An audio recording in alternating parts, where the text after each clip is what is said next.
Hey everyone, and welcome back to the Firefighters Podcast, where we seek to develop, inspire, and motivate the world of the emergency services operator through a series of wide-ranging conversations. Now, before we go any further, just hit that rate, follow, or subscribe button on whatever platform you're listening to. It's a key performance indicator for us and helps us reach even more people. Now, here's what we've got for you today. When you've got nowhere to go, the idea of joining the military and seeing the world sounds like a good option at the time. There's a time to be mercenary and to, when you're first starting out as an entrepreneur, for instance, you do need to, your idea has to compete for its place in the world. But then once it gets past that point, when it's established itself and you've got processes in place, then you've got to think about moving around the cycle. All that stops us is ego. The ego is only scared of two things: not getting what it wants, which drives people to go forward and to climb the sticky pole. And when they've got it, they're scared of losing it, which drives them to pull the ladder from underneath them. When you get to the top of the tree, unless you're very enlightened and start transforming your own organisation and making it a more sustainable, socially just, spiritually fulfilling place to be, then you just carry on doing what all the other chumps have been doing that were there before you. Archimedes said, give me a lever long enough for a place to stand and I can move the world. Leadership is the lever and the place to stand is humility. Don't try to be the font of all wisdom. Knowledge is not immutable, it's always moving. I think the biggest challenge that organisations, whether it be the fire service or whether it be the military, is they're running on a programme that was invented about 10,000 years ago.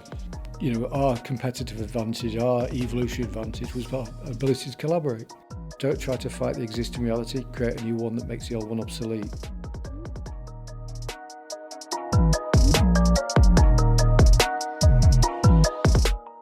Martin Murphy, welcome to the podcast. How you doing, brother? I'm doing well, thank you. How are you?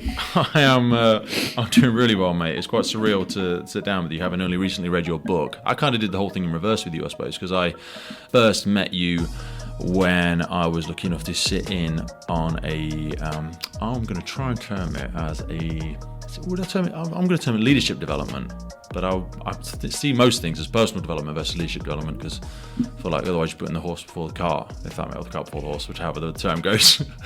And I was lucky enough to benefit from the work that you'd done there. Then, lo and behold, found you'd gone off and written a book, which I think I'd love to ask you about, because it's a colossal project in itself. I'm sure you may roll your eyes at the amount of people that go, hey, I'm writing a book, Martin. You go, yeah, okay, aren't we all? And also, there's an aspect that I'm interested in asking you about, because you're, in many senses of the word, probably 2,300 steps ahead of me in the fact that you don't engage with as much written format. Not to say you don't continue to lead and develop, but I consistently enjoy the warm baths of enjoying a great audiobook, which is often, with the greatest of respect, some recycled content, and we can fall prey to that. Yes. Massive intro, terrible at listening. I've done too much talking there. Just give us a little bit of background about yourself, reference to what you've written and why you sat here today. I'm sat here today because you asked me to come and sit in front of a microphone, and you were going to grill me about stuff. We met, didn't we, on one of the team development things that I'm doing for the fire service. So start from there. What do you want to know? So why on earth are you somebody that we were asked to sit and listen to in terms of helping us develop ourselves? Because we're encouraged to listen to a lot of people, but it's the tip of the iceberg. I was largely unaware, and even after I then went into a second session with you, having the benefit of reading your book, Mercenaries to Missionaries, it sounds really harsh, because I had a greater level of respect for you the second time because I understood a little bit more about you, and there's probably a great aspect of holistic, the way we look at people there. Your background is not certainly not in the fire service, certainly in the emergency services. What is your background? Well, my background originally is running away from a dysfunctional childhood, family home, and joining the military, and being someone that's not really, wasn't really very good with authority. I always made my way to alternative units that didn't need so much square bashing and what have you that you'd normally associate. Is that a typical thing? I hear a lot of people gravitate towards the military running away from something, but there's an irony in running towards something with so much structure. Is there an aspect of having not enough structure in the development of someone's life, in that they run towards structure, but then, as you rightly have, a lot of people have this visceral pulling away from authority when they get there. So surely there's a hypocrisy in that. There are a lot of people that, if they've got troubles at home, end up going to the military. We can see that in Russia at the moment. There's a lot of conscripts over there wondering what the devil are we doing here. And some people naturally have gravitated towards it, sort of like disaster tourists that seek a purpose, which is great. And I'm the same, like the serial addict. I feel like I need a goddamn purpose, and I struggle with mediocrity. So I can empathise a little bit. Not that I pretend to have been in situations you've been in. When you've got nowhere to go, the idea of joining the military and seeing the world sounds like a good option at the time. Fortunately, I was had a couple of O-levels and what have you, and they kind of had me earmarked as a potential officer from. But of course, I just exploited that unmercilessly by getting on every trip I could. So I ended up going to the Himalayas, leading, climbing a walking expedition out to the foothills of Kanchenjunga, and then they'd say I'd come back. Oh, do you want to go back and do your officer thing now back in the UK? And I was based in Hong Kong at this time. How old have you been then? Sorry, 18, 19. At that time. Does that not feel like a young age to be quote unquote identified fully? How did it feel when somebody said, "Oh, we identify you as a potential leader"? Was that an ego massage, or was it? How did it feel? This isn't going to sound good, but it didn't really sound much of an ego massage. The way the military do their officer training and stuff. In those days when I was in, there were some they're just young people again, and they're not really fantastic leaders, and really it's the sergeants and the other people who are a bit more experienced that kind of guide them. Is that a formal process of like mentoring or coaching or anything like that? Because there's two benefits. Yeah, get them young and the possibilities are endless, but also it's a massive gamble every time, surely, investing so much in going to Hong Kong, going to these places. When I was 18, I was a roll of the dice with more than 6 sides at least. So there must be a massive, and now working in organisations, that's a huge investment that people place in somebody. And even the military hasn't got an endless checkbook. Well, in those days, of course, we don't have places like Hong Kong anymore. But, that's the job, isn't it? That's you go around the world and you tidy it up. That's usually. Do you think because of that, then it creates those great leaders? Because a lot of organisations that you work in now, it might sound like an elitist opinion, because they may not have the colossal infrastructure and the historic sort of, for want of a better description, breeding that is within the military, where they naturally, not naturally, but the grooves that are required to cut a leader's teeth on are almost already there, and people they go into that. They'll all have a different journey through it, but you do a lot now helping people build these leadership things, but they don't have the level of organisation, they don't have all the history that the military has. No, well, the challenge that you've got there, one could argue, are the military a really good idea of leadership? And I think that's the challenge. I'm in this kind of torn place where I'm very supportive of the idea of the warrior as a protector of people, which is, a fantastic virtue. But then is it not exploited by the people that run the military and so on? Yeah, I can see that. When politics gets involved, when big corporatocracy gets involved, then, well, hang on, you have this wonderful, virtue, you're trying to protect the world, but then it doesn't always pan out that way, does it? No, I watched, and this would sound like a really, demonstrate my lack of knowledge of the industry, no doubt, but I watched A Few Good Men again recently. I'm sure you're familiar with the film A Few Good Men, and, the old aspect of you can't handle the truth in it, that idea that it takes a warrior to beat a warrior. You've got to not create a monster, but some of the things that we require to develop such strength in people's leadership, decision making, their ability to assess risk and what's tolerable, is very different to what we exist. And people are really, really employable out of the military. We see big, just to think of something like Tesco's, I'm sure there's 1,000 others. They want people that are ex-military, because they've been able to exist in an environment that we couldn't create, but we want what's been created by it. Gotcha, yeah. Do you know what I'm saying? Yeah, I think the challenge that the military's got is a similar one to most organisations. If you look at leadership, it tends to be command and control. That's what people associate. Okay. And the biggest challenge people have got is the fact that actually we collaborated our way to the top of the evolution tree. Okay. And so the idea of competing for things, we'd be much better off collaborating. You know, it's bringing it to the fire service. It's built on what started in 1948, and it's built on the naval tradition. Massey Shore, yeah. And of course, that's all command and control. Now, yeah, I'm sure companies do, like Tesco's, do want people who are good at taking orders and, you know, quite transactional. But that's a very simplistic view of the world. And a lot of the military, management and leadership models are all based on a world which is all competitive. And that right now, the challenges that the world faces, we need to be creative and collaborative. Can we not still be competitive and simplistic at the same time, though? We spoke about it when we talk about these books. We love a bit of complexity. Oh, let's sit here, and podcasting is probably a great example of it sometimes. People can just tap dance and do a bit of verbal masturbation and talk about how articulate we are. If we don't keep it simple, it's not actionable. I know KISS principle is a big part of some stuff that you speak about, and it's sure there's a lot of power in keeping it simple. Yeah, well, it's that thing, not keep it simple, stupid, it's keep it sublimely simple. So there's a certain level, isn't there? I think it was Einstein that said there's a certain level of simplicity. Leonardo da Vinci said simplicity is the highest form of sophistication or something.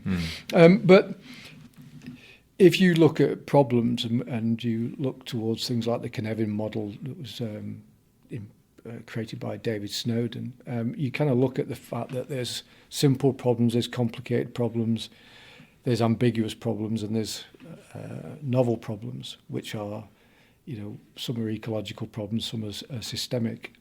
And the problem is that we have certain fears in leadership, which is we say that we don't like fear, we don't like change, but we change all the time to stay in the same place. What we don't like is transformation.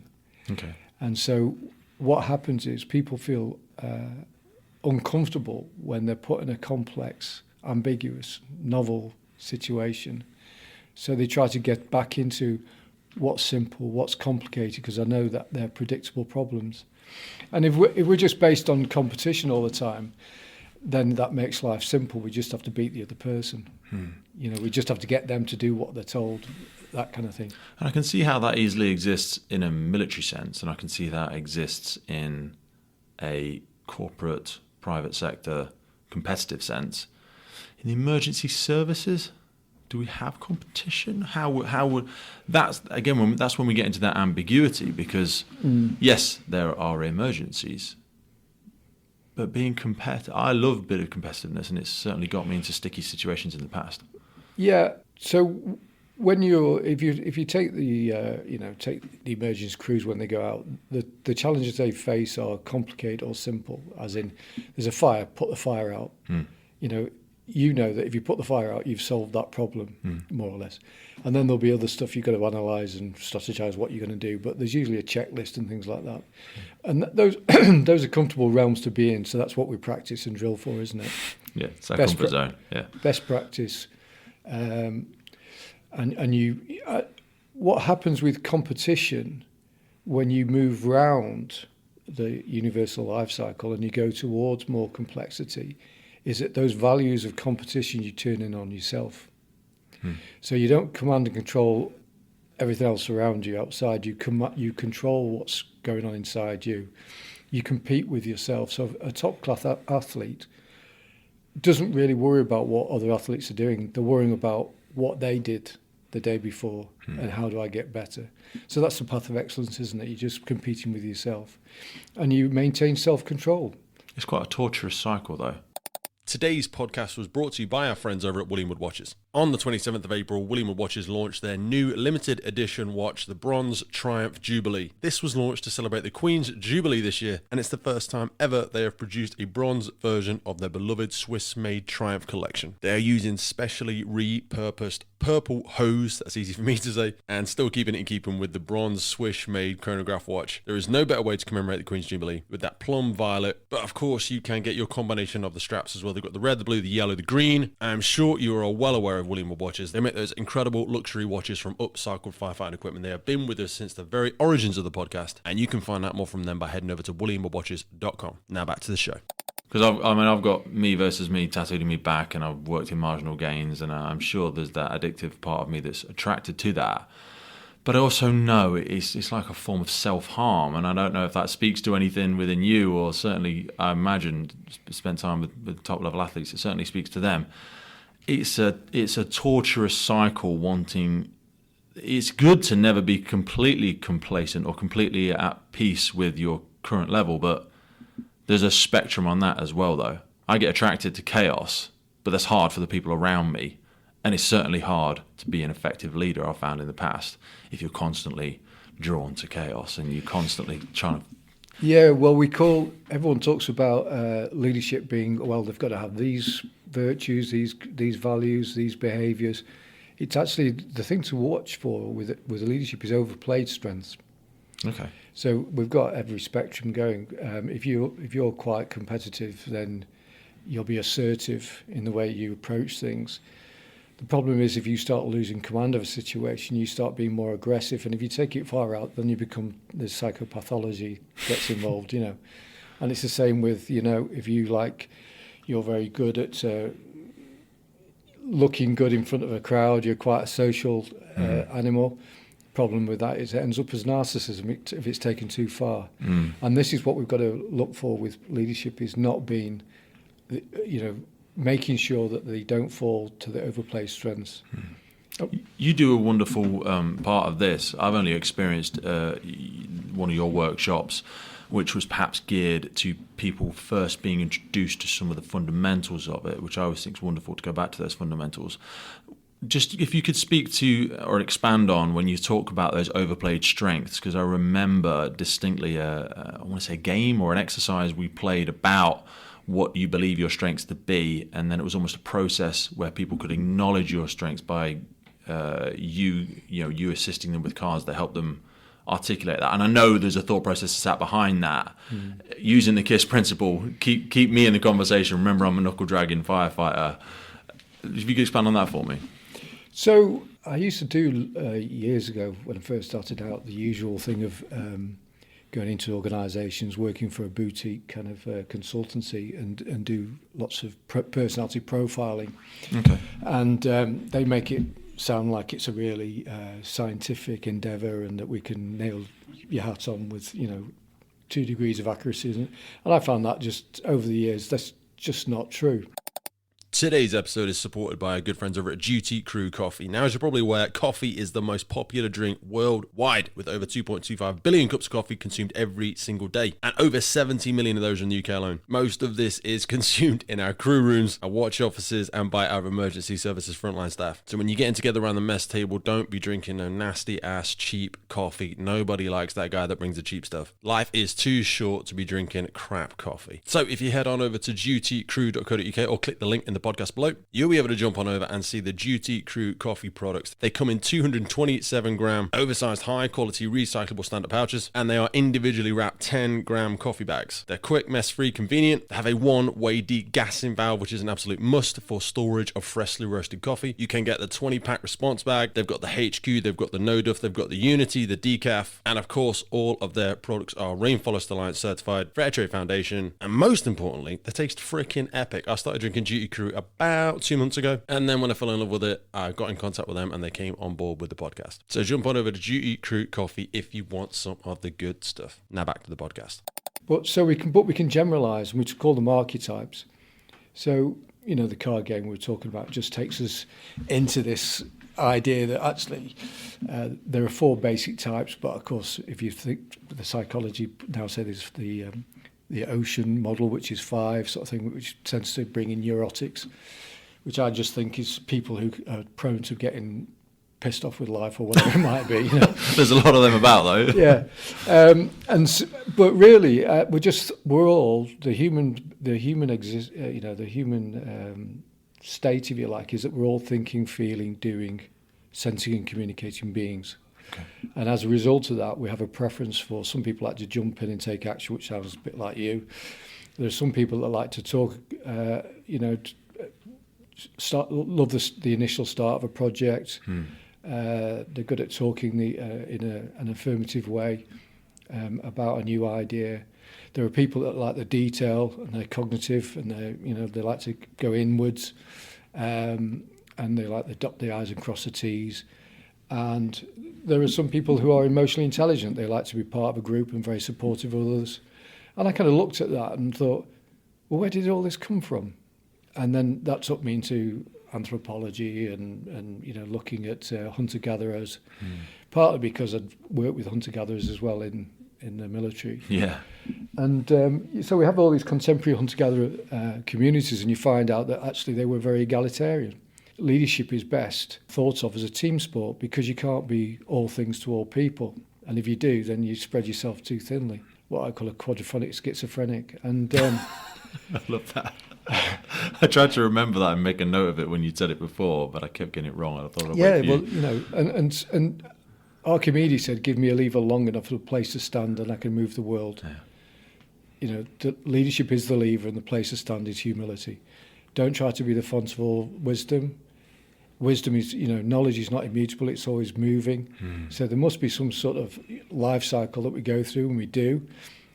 Spiral dynamics looked at this idea that we keep cycling, but it kind of, as opposed to it going upwards and therefore then became competitive, who could get higher up this dynamic. It's better just to think that as we go through the life cycle, we get more and more sophisticated, more complex, but the other stuff is still there. And I think the biggest challenge that organisations, whether it be the fire service or whether it be the military, is they're running on a program that was invented about 10,000 years ago. And if we go back, our competitive advantage, our evolutionary advantage was our ability to collaborate. How much of this relies on the assumptions of a certain social structure that has also changed now? You referenced there knowledge is power, but with knowledge is not now going in like a numerical sense. It's now going in surges, and things are colliding. Technologies are colliding. Organizations, people, diversities are colliding. You can't know all of that. Neither should you necessarily want to. You could get lost in books and never be a practitioner of any of it. Yeah. A lot of that, like, as I just referenced at the beginning, was built on assumptions of the type of person that was coming into an organ, the type of person that was going into a military environment. Some people might say these days, communities are fucked, or the social structure's in tatters. Well, we're still here. People still work and live in cultures and communities. So, but it's different than it once was. Yeah, well, as I say, we changed direction about 10,000 years ago with the Agrarian Revolution, and that's when women stopped working out in the fields because of they weren't physically able to, and men started dying young because we were using heavy farming implementation. But it was when someone got a surplus that we kick-started something that goes back before we started speaking. We were primates, and that's that dominance behaviour system. And for some reason, it kicked back in. Now then, if as an adult you go back and see your child, as an adult, grown adult, you go back and see your parents, your inner child is still in there. Your inner stroppy teenager is still in there. If you go back and your parents start telling you to wash your hands because you've been to the toilet or whatever, or you're about to eat, and you can start snapping back as a teen. That all those elements are still in there, and they are still in there as from our primate stuff, right at the base of the spine. Yeah. And we've got all that to wrestle with. Now, of course, in the last 10,000 years, we've been playing a game which is, might is right. And it's a kind of finite game, and it will only last so long. And when you look at systems, when I left the kind of security world, I did a degree in environmental studies, and that's what started off that started the journey for me. What I realised was that, it's working now.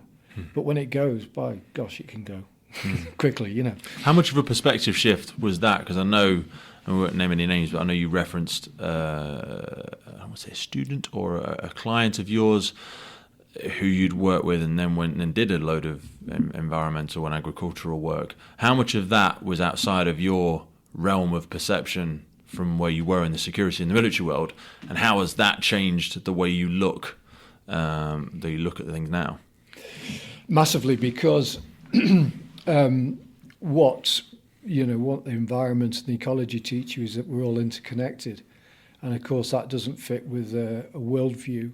When you approach the worldview with a simple and complicated lens, then you miss out all the complexity, and so there isn't for instance, politics being pointless. These two sides of an ideology. That's like voting if I have the accounts department in charge for 5 years, and when they've cocked it up, you go, right, well, let's get all the firefighters, they can be in charge for 5 years, and so on, HR or whatever you want to say. And so you have to look at life and what's going on with greater, it's richer, it's more complex, more complex adaptive systems, and you find that in organisations. On the one hand, the control structure. Well, if you look at an organisational chart, the only thing that looks like in nature is a predator food chain. Most of them are pyramid-like structures, aren't they? Yeah, absolutely.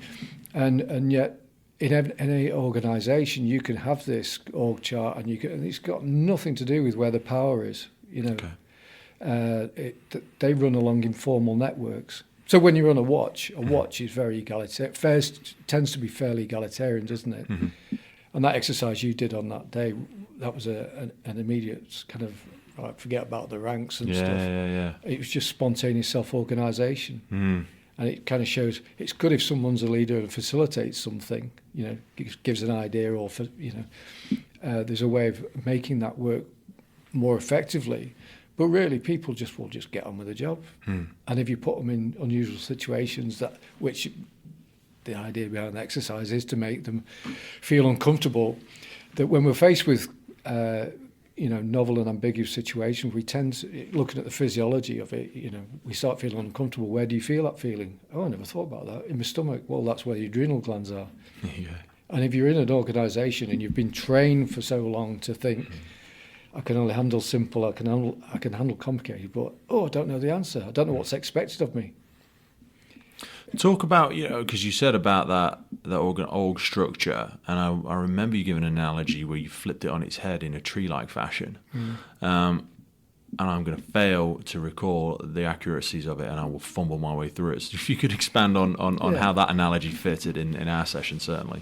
A quick reminder for all of our listeners of our monthly giveaway. Now, as part of our partnership with HAIX, Rosenbauer and Tallyman, we give away that little bit extra to our podcast listeners every single month. You can get 2 personalized BA tallies. These are hardware, and they've got your own name on them, they've got your own service number on them, and they have the podcast logo on the back. And then for the juicy stuff, HAIX give away a pair of their incredible footwear. And some of the stuff is pretty expensive stuff, to be honest with you. We try and switch in and change it every month. We are guided by the gods of HAIX to make sure we are giving you exactly what you need for that time of year. So it might be boots, it might be trainers, and then once every quarter, our good friends over at Rosenbauer are giving away their Boros B5 Firefighter boots as well. So to be in with a chance to win, jump over to our social media platforms or YouTube, where you need to tag a member of the emergency services in the post, be following our page, and you will be in with a chance to win at the end of every single month. Back to the show. So humans are a part of the natural world, and we kind of, in our own heads, we've divorced ourselves from it. We tend to see in this very mechanical, reductionist way. But if you were to, it's of a pyramid of an organisational chart. If you were to think about how a tree operates, so a tree is growing up. When it first grows, it's in the entrepreneurial stage, a codependent. It needs loads of resources to grow, but then it grows, and then the structure develops. And then from there are all the branches, and all the branches are different, and they're all contextual depending on what, which side of the tree are and where the sun's facing. As the tree grows, it puts out roots, and between the roots and other trees are these microfilaments. They communicate through these fungi between trees. The tree rises up, the branches go out, and at the end, where the information is, are the leaves, and then the fruit and all the rest of it, and then the birds are the clients. So if you see a tree like that, what you've got is the support of the branch, of the trunk, drawing in resources and information, but most of the information about the clients is on the edges. Yeah. And they're the ones facing all the weather as well. They're the tip of the sword. They're the ones getting bashed by the environment. That's right. But that they're responding to what's out there. Yeah. It would, they don't hold fast and wait for them to be told to react. They just react. Yeah. And so what should happen is that the support departments and the leaders, if you like, should be the trunk. But what happens is, because that's not where the money is, we've got to be the top of the tree. So you turn the tree upside down. See how long it lives for. So and so you get the roots out of the ground, so they don't talk to other trees. It's torn up from the environment. All the weight pushing down is all these support departments that are all siloed, are all pushing down on teams, and so are the leadership, because they're just giving orders. So they're stuck between, and they can't really support. It lessens the ability exactly. to They buckle easily. They're under that much pressure. They've had less nutrients and growth and development than perhaps the trunk has had. And again, there's so much. I loved it. That's why I wanted you to bring it up. Yeah, and that's what organisations are primarily like. You get this top-down influence, but throughout history, throughout this, time when organisations have had like a chieftain, usually a big white male, they're usually ones that mess it up, aren't they? But throughout that time in organisations, whenever they've needed to get something done, they've changed the rules. They've created special project teams, special forces, and these guys, they usually Lockheed Martin was a good one, where they developed skunk works.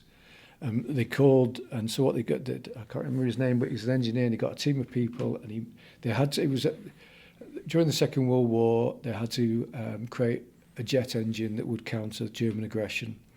So they put this team in I think it was an old circus tent or something, but it was near a plastics factory or some factory, an abattoir that stunk, so that's why they call it Skunk Works.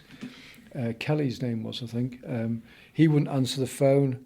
They said, right, we need this jet engine doing, and they just agreed over a handshake, as opposed to reams and reams of documentation, bureaucracy. It kept them away from the bean counters and the pencil pushers, and they just got on with it, and they created a jet in record time. And they've still got it now. It's the Skunk Works, and you always get that. You usually get, the SAS was invented because they were Sterling with a broken leg forced his way into the Middle East Command and said, confronted the boss type thing. Said, look, you need different kind of people. And the Americans started Delta Force because one of the Americans were working with the SAS during the Second World War. They went back and reported about if you don't have a team who can think for themselves, and of course it's funny, isn't it? These special forces teams always have an affinity with the hunter-gatherer communities that they work with. The Americans during the Vietnam War, the Montagnards, they try to get them back. Right now it's mainly the ex-military or the military guys that are trying to help the Afghans that work with us. I work with the E-bands in Brunei, and that's exactly how we're supposed to. And you look at these and you go, well, they're pretty happy.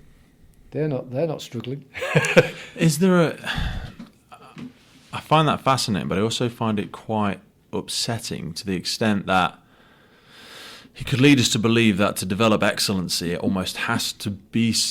I hear silo when you speak of some of that, these things are created external to the main body of the organisation. But if we want to develop excellence in an organisation, I appreciate that as you grow something and everything gets a little bit diluted, the connections get a little bit weaker.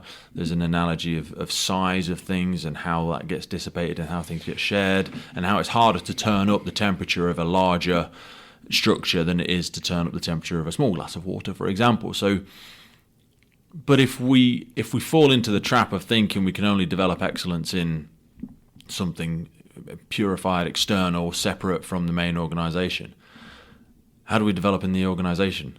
Is it doomed? I think it's about, if you take the fire service, when you go to the watches, they have, they're on a par structurally with what, we're sat in the headquarters here. Where's the business end? It's all in these little. Yeah. The branches are all out there, aren't they? Yeah, absolutely.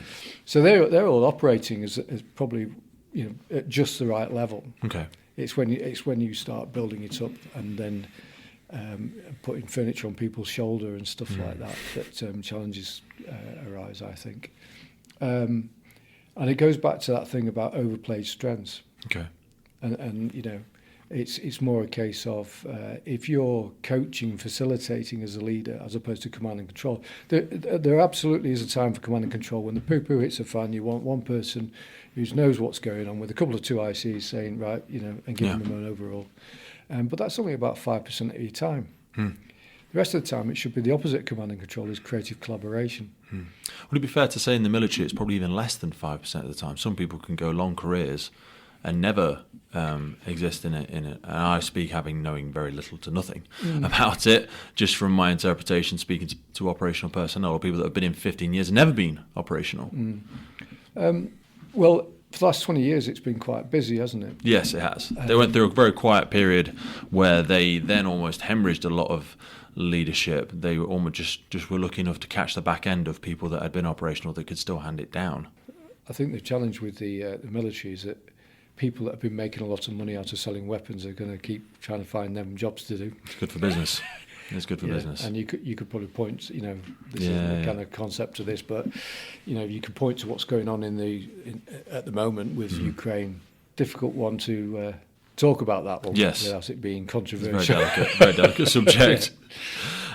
Change gears for me and take us back to. I want to flip back to our origins because reading into the book, which we're going to reference in the notes for this podcast as well, we start off with the story of the desert rats, where you were probably a very different person that sits before me today. Expand on who the desert rats are. Well, not really. No, the desert rats we called ourselves the desert rats because of where we'd come from in the past. It was a group of us that went out to.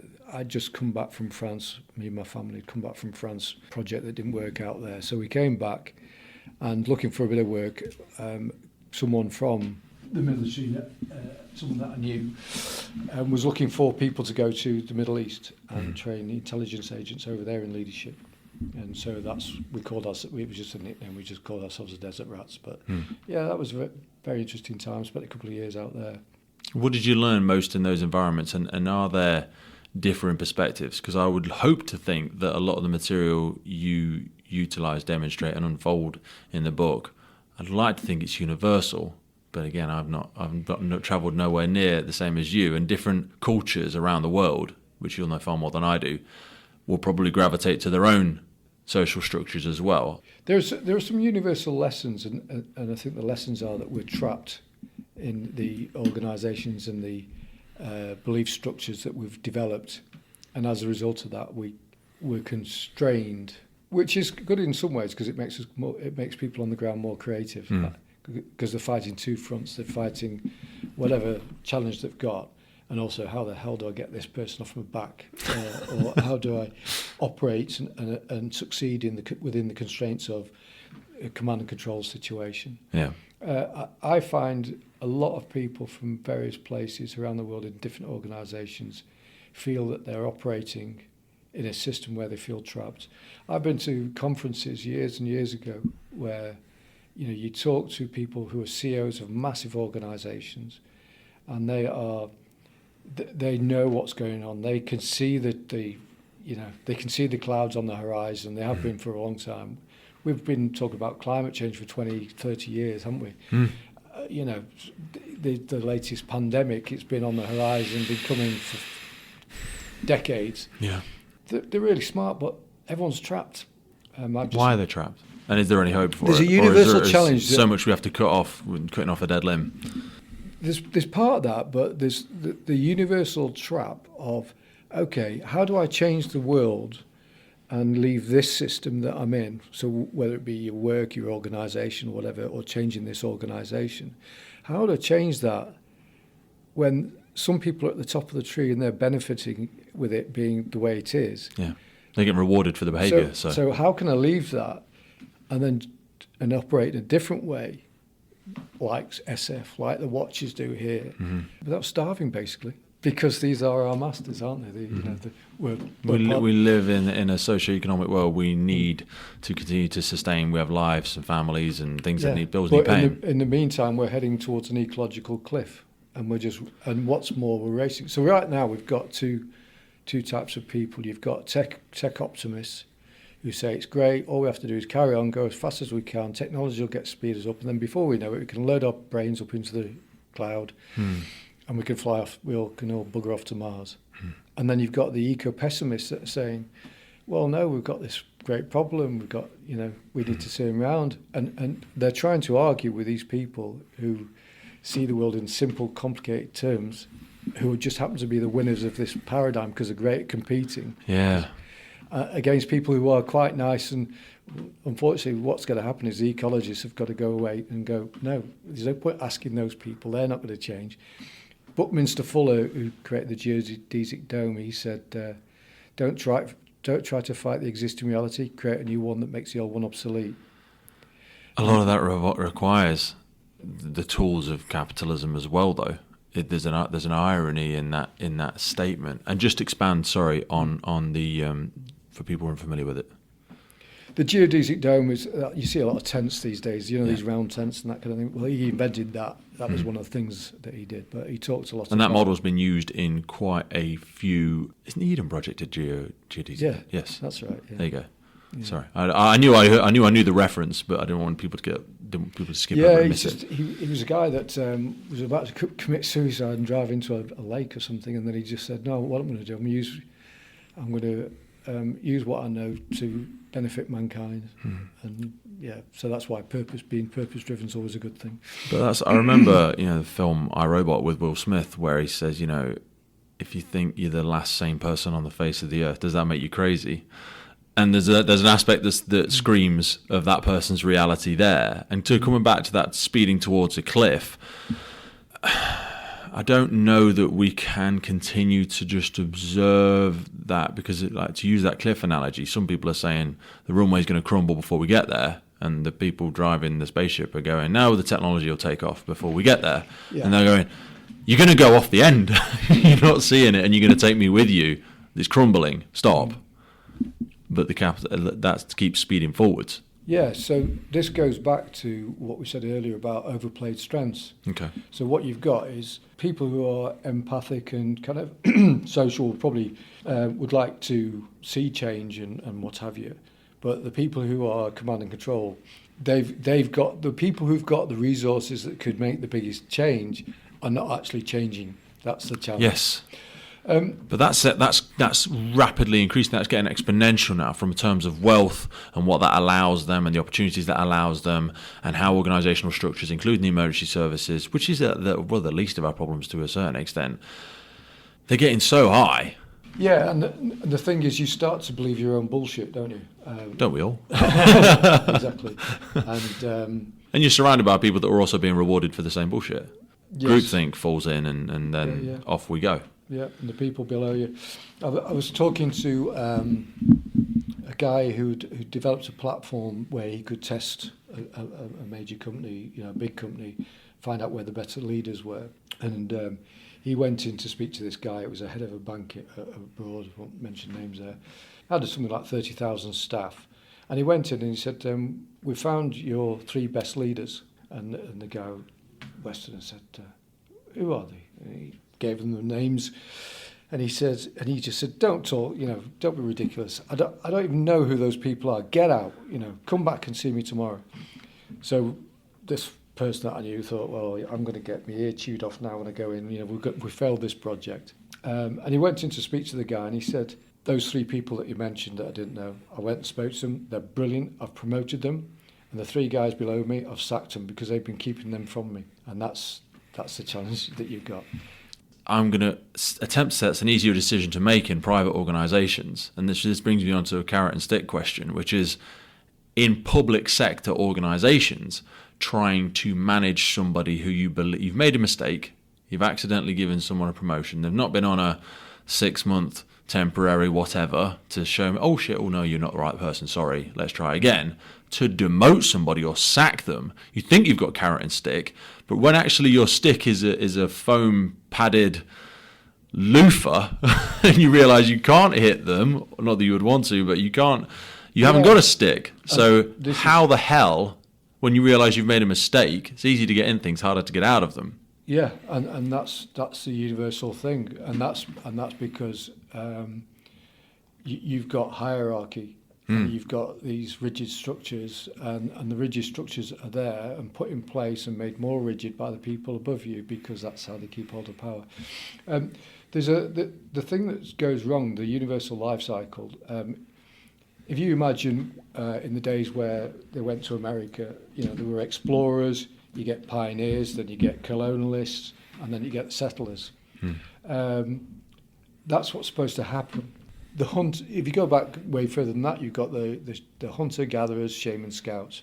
What contemporary hunter-gatherers do, which tend to be quite egalitarian, is that they have these things called stops, strategies to overcome power. So when a hunter comes back with some food, the gatherers tend to do more of the work and bring in more of the stuff. And men or women can be gatherers, by the way. Men and women in these societies, in communities, can be male or female. They don't have any. Well, the lionesses tend to be the hunters, don't they? So all the things that we want in society are already there. We had them before. When the hunter brings back food, they just take the mickey, you call that a buffalo or whatever? Yeah. It's a bloody cat or something. Anyway, give it here, and they share it out. And this is how it's supposed to be. And there's a reason for that, because that makes us more adaptable. It's better for there'll be a time when the hunter's wounded perhaps, and then they need the gatherers to look after them and feed them. So from a survival point of view, it's a superior strategy. We're the services, the military, the big organisations, they're all going to have to go through something like this, or it'll collapse. It'll collapse under the strain of bureaucracy. It'll never become agile and nimble enough.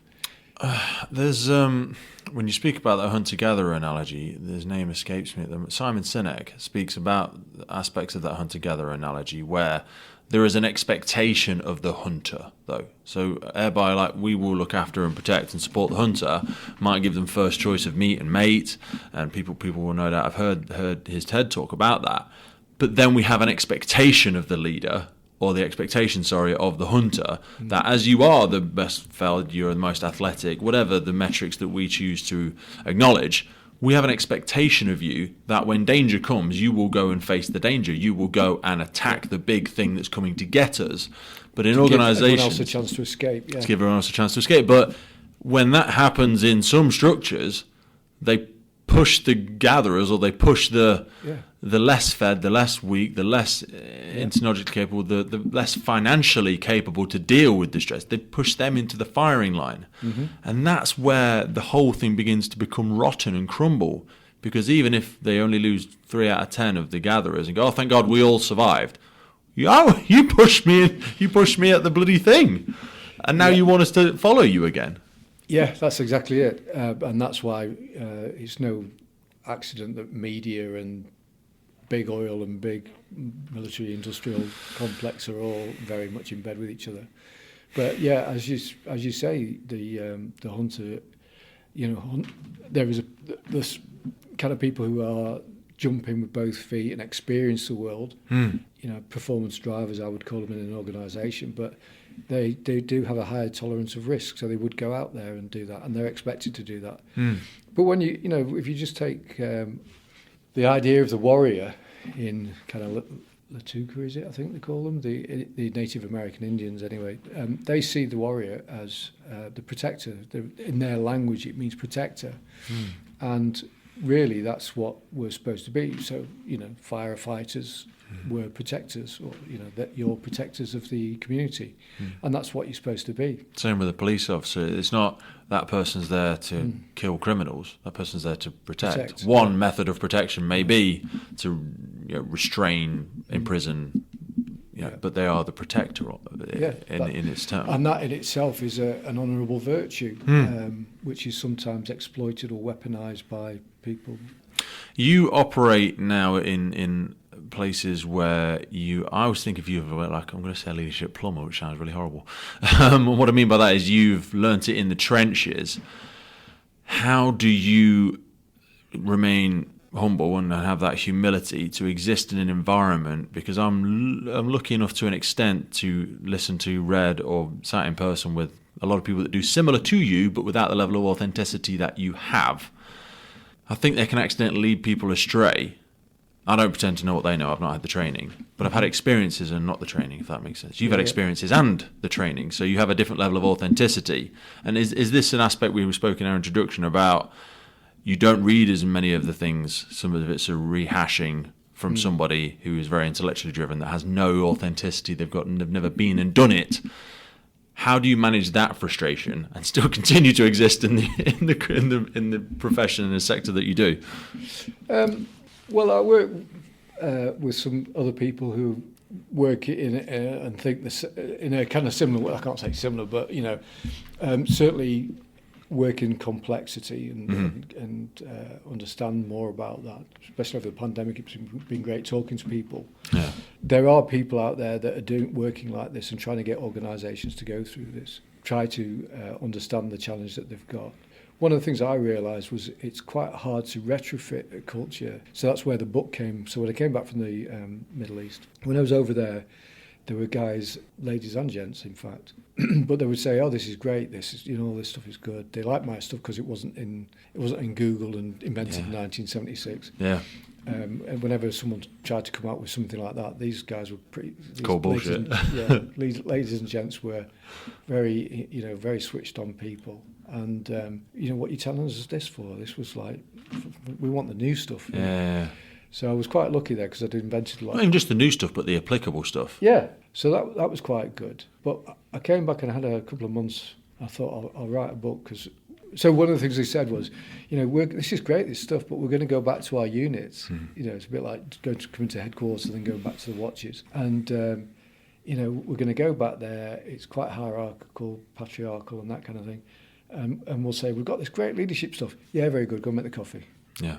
And shut up, tick the box. That can be so demoralising. I go to a lot of workshops and have the opportunity to sit with a lot of people like yourselves and go, good Lord, and that's kind of where the podcast originated, I want to share this with somebody else. I know more people must be interested in this than just me. And so what I found was, I kind of said to those guys, look, you're all secret agents now. You've got to be secret change agents. You've got to start making small changes. But that got me thinking. I thought it would be good to get into organisations that are just starting out, like the entrepreneurial journey. Yeah. And so rather than trying to get them when they're young again. Yeah. The possibilities are endless. On the journey, the early stage of the journey. Yeah. There's a time to be mercenary and to, when you're first starting out as an entrepreneur, for instance, you do need to, your idea has to compete for its place in the world. But then once it gets past that point, when it's established itself and you've got processes in place, then you've got to think about moving round the cycle. Joseph Campbell's Hero's Journey talks about this. There's a refusal of the recall, which is Luke Skywalker not wanting to go out. And then the return. Then there's you go through all the trials and tribulations, and you get established, and you learn the force.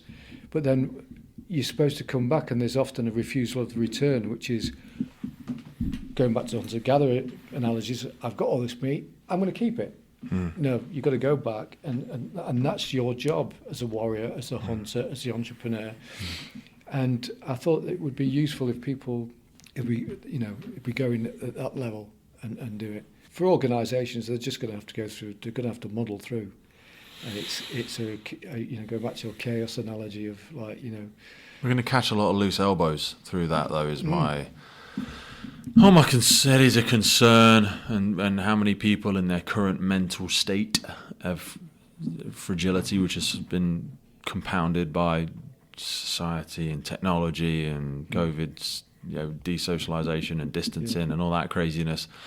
I just have a concern, especially when I think of the emergency services. It's going to sound really horrible. Like if certain businesses don't make it through, they're not sacrificial, but like there's not a point where the military can't exist, or there's not a point where if the emergency services isn't working very well, we can't just go, "Hello, guy, you know what? We've tried. Let's knock this on the head." It's got to carry on. Mm-hmm. So you can't just walk. Everyone can't walk away from the table and go, "Oh, ram it." Do you know what I mean? This is one of those non-negotiables. It's not like we made records for a long time. It was great, but now it's not really going to work. It's not going to fit. So we're going to have to get rid of it and retrain. We have to fix it. Yeah. So then, in order to fix it, there are some things that shouldn't be. It shouldn't be about the money. Okay. And if you were to work in a way where the tree was actually the right way up, perfectly capable of operating like that. There's no actual bars to things working. All that stops us is ego. The ego is only scared of two things: not getting what it wants, which drives people to go forward and to climb the sticky pole, and when they've got it, they're scared of losing it, which drives them to pull the ladder from underneath them. Cut the rope they've just climbed. Yeah, absolutely. And then they switch back to the dominance behaviour system, which is where we were primates. Our inner primate, I call it the inner chump, comes out. So the inner chump is competitive and controlling. It's hampered in its ability to see reality because it's driven by unconscious bias. It's motivated by fear and greed, and it's paradigm blind and paradigm inertia. It just doesn't want to move from where it is. Yeah. And that's what happens. So when you get to the top of the tree, unless you're very enlightened and start transforming your own organisation and making it a more sustainable, socially just, spiritually fulfilling place to be, then you just carry on doing what all the other chumps have been doing that were there before you. Just in a moment of transparency, I'll say to people, I've got notes in front of me for everyone listening. I try and reference to the notes, but I find myself fixated like a rabbit in the headlights, and I don't know if subconsciously you're picking up on it, because every now and again you'll start talking, and I'm like, I need to check my notes because there's things I know I want to ask you, but I feel so engrossed. I feel like we're tapping into the vein of gold again. I don't want to massage your bloody ego too much, but I am going to try and revert back for a second. Otherwise, I know I'm going to miss things. But yeah, you said about Joseph Campbell. I just tried it recently. That we do see that, and when you were saying that, it reminded me of The Lion King, because that's that hero's journey, the refusal of the call, and we see that hero's journey in so many things. Is there a book about the hero of 1,000 faces or something like that? Yes, Joseph Campbell. That is Joseph Campbell. Sorry, there you go. We'll reference that. We'll put that in the notes. I wanted to ask you about core conditions for success. And I almost feel reluctant to use the word success, but there are those core principles. Just because you've shared so many wonderful acronyms and mnemonics there, I don't want to, but these are useful. These are useful. That's why I want you to say it. So I put that in the book because a lot of performance development stuff and goal setting and stuff like that is actually, I have a problem with that, in the fact that you can set a goal, and then because you haven't got the goal and you see other people getting the goal, people don't realise or don't acknowledge how much luck there is. Serendipity is involved. You can try all your life and never be successful in business, and there are lots of people. I mean, the going in a business, for instance, I think it's something like 1 in 400. I heard from some guy a couple of people who are supposed to be experts in the field. Only 1 in 400 people create a business and actually succeed to the point where they can sell it. There's a great book called The Undercover Economist that speaks about that as well, and it is, you're absolutely right, economists, although they're a lot of the time observers, they're good observers, they get it right most of the time. So if we were all playing a game, Simon Sinek talks about this, about the finite game and the infinite game. Yes. Yeah, he's another one that just writes stuff that's, like his purpose thing came out. Yeah. Man's Search for Meaning was and before that's probably Viktor Frankl. But if only 1 in 400 are going to succeed at it, then we need to change the system, don't we? Because otherwise it's just wasted potential.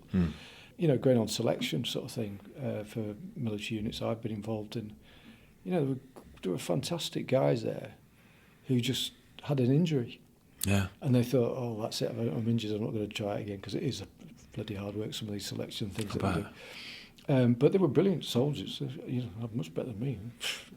And then there were some people who were complete plonkers, and they got in too. And you tend to see them on television quite a lot these days. But so I'm not going to put you in the bracket of the plonkers. But what? How did you make it through? You're fit and healthy. You're not a Greek god. I'll be honest. Neither am I. But how did you make it through? You can't have been consistently lucky, or if you were, how were you?